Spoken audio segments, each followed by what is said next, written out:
আমার ভীষণ ভয় করতেছে। কাজ শেষ, এখন তাড়াতাড়ি পালাই চল, কেউ দেখলে খবর হইয়া যাইব। ঠিক কইছস, শিগগিরই চল পালাই, ওস্তাদরে গিয়া খবর দেওয়ান লাগবো।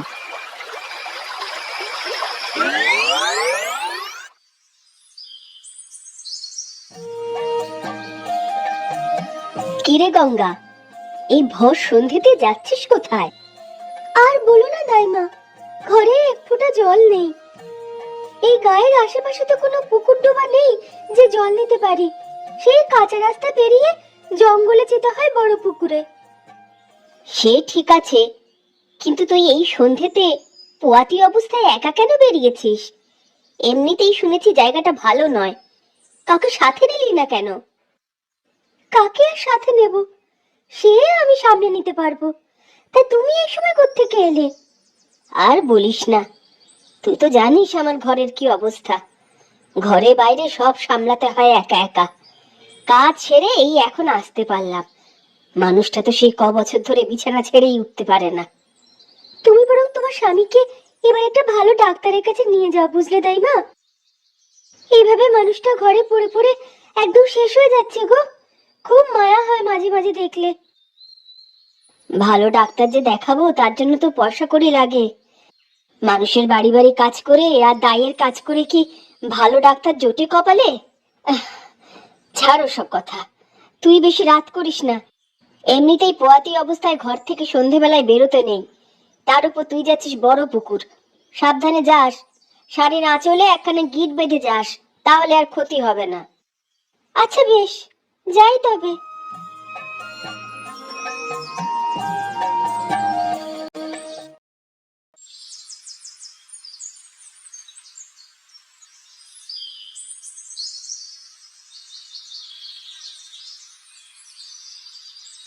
কি গো দাইমা, এই সকাল সকাল যাচ্ছ কোথায়?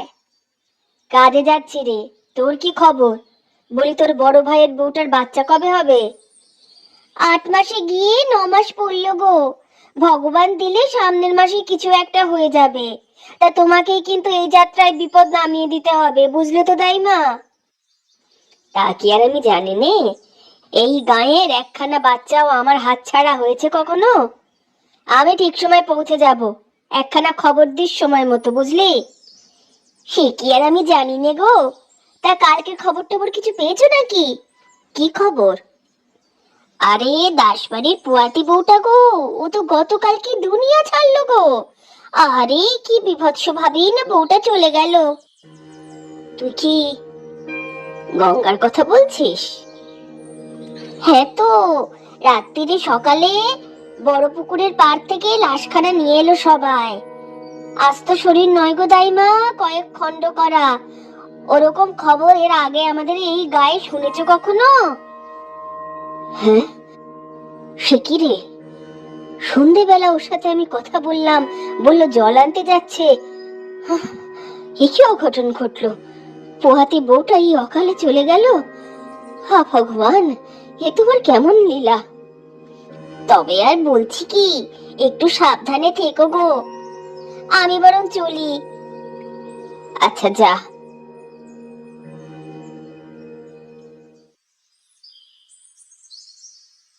এ কি হয়ে গেল? বউটাকে এমন ভাবে মারলো কে?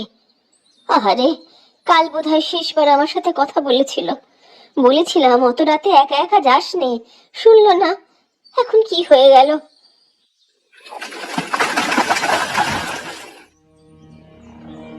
ও ভগবান, এ কি হলো? আরেকটু হলে তো এটা আমার মাথায় পড়তো। কি হচ্ছে এসব? না না, এই জঙ্গলে আর বেশি সময় থাকা যাবে না, এক্ষুনি এখান থেকে যেতে হবে।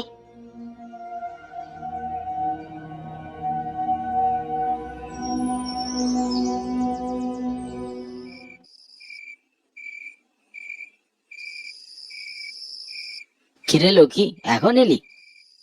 আজ এত দেরি হলো কেন? আমি কি নেচে এসেছি যে নতুন করে কৈফিয়ত দিতে হবে? কাজ ছিল তাই দেরি হয়েছে। ওরকম ভাবে কইছিস কেন? আমি কামাই করে আনতে পারি নাই তাই? হ্যাঁ তাই।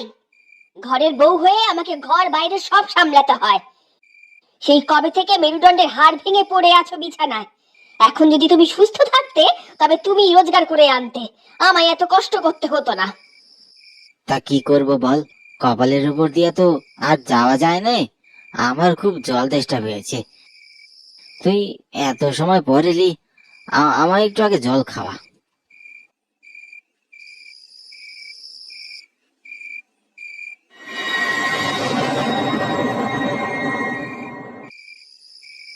এ কি, এ ভেতরে তো এক ফোঁটা জলও নেই।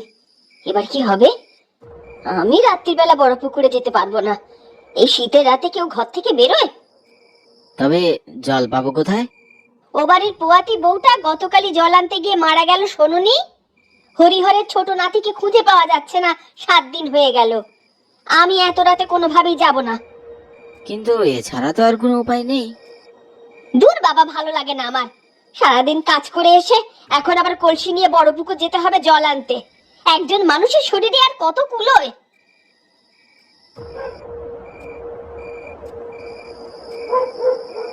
আমি এবার যাবো কি করে একা একা? হ্যাঁ, আমার সাথে এত রাতে বড় পুকুরে যেতে কেউ রাজি হলো না। কেউ রাজি হবেই বা কেন? যা শীত পড়েছে তাতে তো ঘর থেকে বেরোনোও দায়। ওখানে কাল এত বড় একটা ঘটনা ঘটলো, এরপর কেউ এই সময় যাবে নিজের জীবন দিতে? আমার পোড়া কপাল। কি আর করা, ভগবানের নাম নিয়ে গিয়ে দেখি, তারপর দেখা যাক বেঁচে ফিরতে পারি কিনা। কি হুট করে এত কুয়াশা? কিছুই তো দেখতে পাচ্ছি না, কুয়াশায় সব ঢেকে গেল তো। হ্যাঁ, এবার কি হবে? ওরে বাবা রে, এবারকার মতন বাঁচিয়ে নাও ভগবান। কোনো মতে জলটা নিয়ে আসতে পারলে বাঁচি। আর কোনোদিন রাত্রির বেলায় ওইখানে যাব না। কুয়াশাতে কিছু ঠিক মতো দেখতেও পাচ্ছি না। উফ, কি জ্বালায় পড়লাম। বারবার মনে হচ্ছে কে যেন পেছন পেছন আসছে। কই, কাউকেই তো দেখতে পাচ্ছি না। আমাকেও গলাটাও কেমন শুকিয়ে শুকিয়ে আসছে। কোনো বিপদে পড়বো না তো? ও মনে হচ্ছে কেউ একজন আমার পায়ে পায়ে হাঁটছে। ভগবান ভগবান, বাঁচিয়ে দাও গো। বেঁচে ফিরতে পারলে 10 টাকার হরিণ লুট দেবো।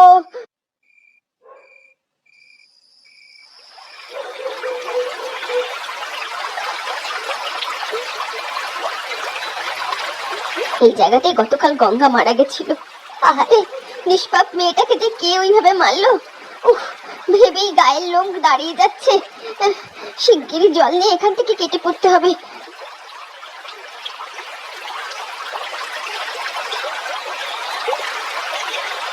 কি, এই তো ভূতের কাণ্ড!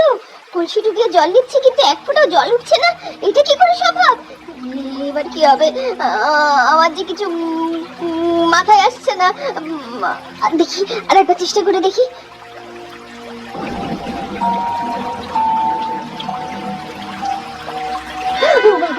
এটা কি? রাম রাম রাম রাম রাম রাম রাম রাম রাম রাম, এটা কার হাত? কি পুরো পুকুরের জল রক্ত হয়ে গেল কি করে? হ্যাঁ, কিসের পাল্লায় পড়লাম আমি? কেউ আছো? বাঁচাও! কেউ আছো? বাঁচাও! কি কি হাসছে? কে কে হাসছে? এবার নির্ঘাত মরবো আমি। কেন যে পোড়ামুখ বিনসের কথা শুনে এখানে আসতে গেলাম? এবার কিভাবে বাঁচবো আমি? এবারকার মতো বাঁচিয়ে দাও ভগবান, এবারকার মতো বাঁচিয়ে দাও। কথা দিচ্ছি আর কখনো এখানে আসবো না।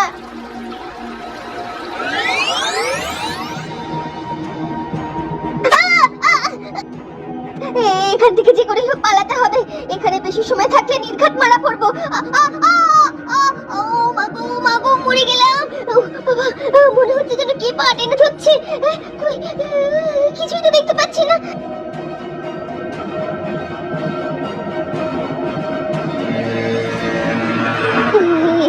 কি আমাকে ধরলো? এরকম ঠান্ডা হাত তো কোনো সাধারণ মানুষের হতে পারে না। পিছনে ঘুরে দেখাটা কি ঠিক হবে? আস্তে আস্তে পেছনে ঘুরে দেখি একবার। এটা তো একটা কাটা হাত। তোর মা গো!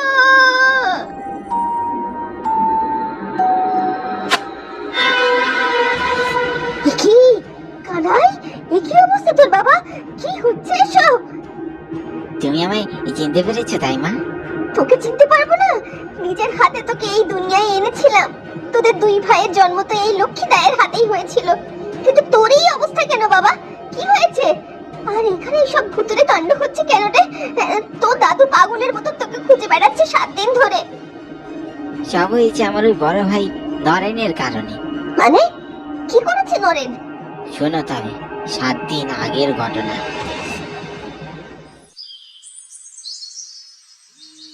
এবার নিশ্চিত আমার পরীক্ষাটা দেওয়া হবে। যা ভয়টাই না পেয়েছিলাম, ভেবেছিলাম দাদু টাকাটা জোগাড় করে দিতে পারবে না। এরপর দাদু যে বুদ্ধি দিল তাতেই সব সমস্যার সমাধান হয়ে গেল। নরেন দাদার বাড়ি আর বেশি দূরে নয়, এবারের মতন সব সমস্যা শেষ হয়ে গেল। দাদা, ও দাদা, দেখো তোমার ভাই কানাই এসেছে। ও নরেন দাদা, কি গো বাসায় আছো? কে? ও ও কানাই, কি কি হয়েছে কি? এত সাত সকালে এসে এরকম জঙ্গলের মতো ডাকাডাকি করছিস কেন? ভদ্রতা জানিস না? না ইয়ে মানে আসলে তুমি সাড়া দিচ্ছিল না তো তাই। হ্যাঁ ঠিক আছে, হয়েছে। কি হয়েছে বল এবার। বলছিলাম যে আমার দাদু পাঠালো, বললো তোমার কাছে আসতে। কেন, সে বুড়োর আবার কি হলো? আহ, দাদু নয়, আমার আমার বড্ড সমস্যা বলে তোমার কাছে এলাম গো দাদা, তুমি উদ্ধার করতে পারো। ও, অত ধানাই পানাই না করে বলতো, ঝেড়ে কাশ। এবছর ফাইনাল পরীক্ষা, কিন্তু টাকা এখনো জোগাড় করতে পারিনি। তাই মাস্টার মশাই বলেছে টাকা না জোগাড় করলে পরীক্ষায় বসতে দিবে না। তবে বেশ তো, দিবি না পরীক্ষা? আমার কাছে এসেছিস কেন? আমার কাছে কোনো টাকা পয়সা নেই বলে দিলাম। আর এমনিতেও টাকা থাকলেই অত টাকা দেওয়া যায় নাকি? আহ, না গো নরেন্দা, না আমি টাকা চাইতে আসিনি। তো কেন এসেছিস? আহ, আমি এসেছি আমাদের পশ্চিম পাড়ের জমির দলিলটা নিতে। কি, তুই এতটুকু বুঝকে ছোড়া দলিল নিতে এসেছিস? দাদু তোমার কাছে পাঠালো দলিল নিয়ে যাওয়ার জন্যে। বললো জমিটা বন্ধক রেখে টাকাটা পেলে সে টাকা দিয়ে পরীক্ষা দিতে। আর এবছর পরীক্ষা হয়ে গেলেই আমি চাকরির জন্য লেগে পড়বো। কোনো দলিল দলিল তুই পাবি না। তোর আবার কিসের দলিল রে? ওই সব দলিল আমার দাদু আমাকে নিজে দিয়েছে। ওগুলো দাদুর দলিল, সেই আমাকে নিতে পাঠিয়েছে। তুমি পশ্চিম পাড়ের জমির দলিলটা আমাকে দিয়ে দাও তো। বললাম তো, কানে শুনিস না? কোনো দলিল তুই পাবি না, বেরিয়ে যা আমার বাড়ি থেকে। আর কখনো যেন না দেখি আমার বাড়ির আশেপাশে তোকে।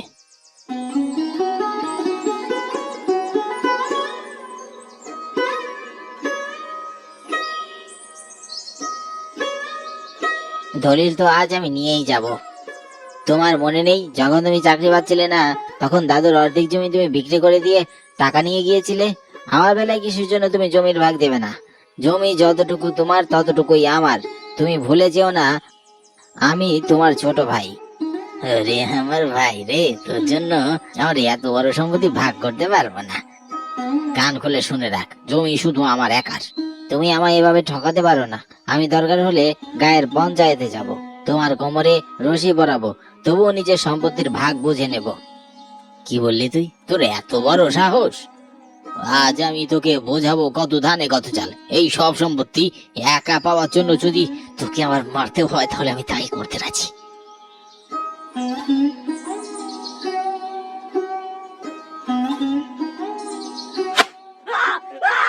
ও মা গো, ও মরে গেলাম। ও বাবা গো।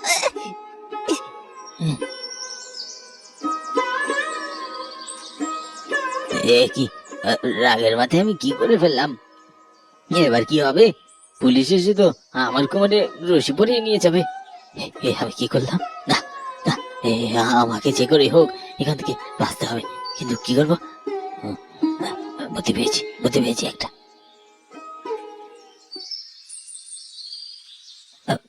ভালো মতন টুকরো করে লাগেজে ঢুকাবি, এমন ভাবে যেন কাকপক্ষী উঠে না পায়। হ্যাঁ, বুঝলি? হ্যাঁ ওস্তাদ, বুঝা গেছি। আপনি চিন্তা করেন না ওস্তাদ, এইসব খামে আমরা একদম পারদর্শী।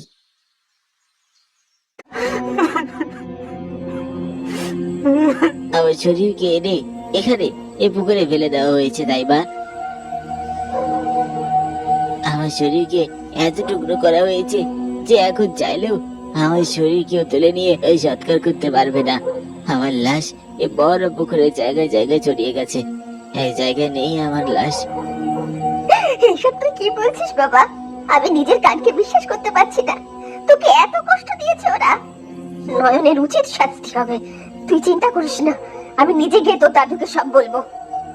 না দাইমা, নরেনকে আমি এই জায়গায় এনেই মেরে ফেলেছিলাম। ওর পাপের শাস্তি আমি ওকে দিয়ে দিয়েছি। তুমি এসব কথা দাদুকে বলো না, দাদু এসব শুনলে সহ্য করতে পারবে না। আমি নরেনকে ঠিক সেভাবেই মেরেছি যেভাবে ওরা আমাকে মেরেছে। ওর লাশ এই পুকুরেই আছে। তোর দাদু ঠাকুমা সবাই তোর জন্য অপেক্ষা করে বসে আছে, অথচ ওরা জানি না তুই আর কখনো ফিরবি না। আমি আমার জীবনের শেষ অন্তিম সৎকার পাইনি দাইমা, তাই আমার আত্মা সারা জীবন অতৃপ্ত আত্মার মতন করে বেড়াবে। আমার শরীরের যা অবস্থা, তাতে অন্তিম সংস্কার সম্ভব নয়। এই পুকুরে আমার শেষ ঠাঁই হয়েছে, তাই এই জায়গাতে আমি সারা জীবন থাকবো। তবে এই পুকুরে আর কেউ আসতে পারবে না। এখান থেকে আমি আর কাউকে জল দিতে দেব না। কিন্তু এই গায়ের লোকজন তো নিজেদের কোনো পুকুর পায়নি। একমাত্র এই পুকুর আছে যেখানে এরা সবাই জল পায়। সেসব আমি জানি না। এই পুকুরে আমি আর কাউকে আসতে দেব না। তুমি গিয়ে সবাইকে বলে দিও এই পুকুর অভিশপ্ত হয়ে গেছে, যে এখানে জল দিতে আসবে তাকেই মারা হবে। আমাদের জমিদার বাড়ির পাশে একটা পুকুর কাটা আছে, সেখান থেকেই জল নেবে। তোমরা গায়ের সকলে সেখান থেকেই জল নেবে।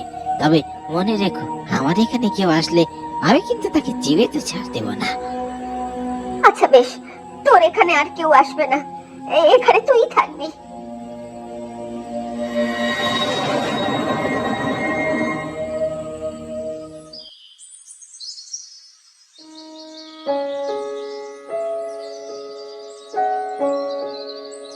এই কি সর্বনাশা কাণ্ড গো!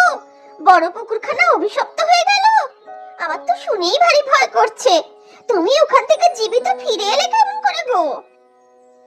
ওই বিপদ থেকে ভগবানই আমাকে উদ্ধার করে ফেরত পাঠিয়েছে রে। আমি তো ভেবেছিলাম হয়তো বাঁচবই না। একদিকে ভালোই হলো, এখন আমাদের নিজেদের গায়ে পুকুর হয়ে গেল।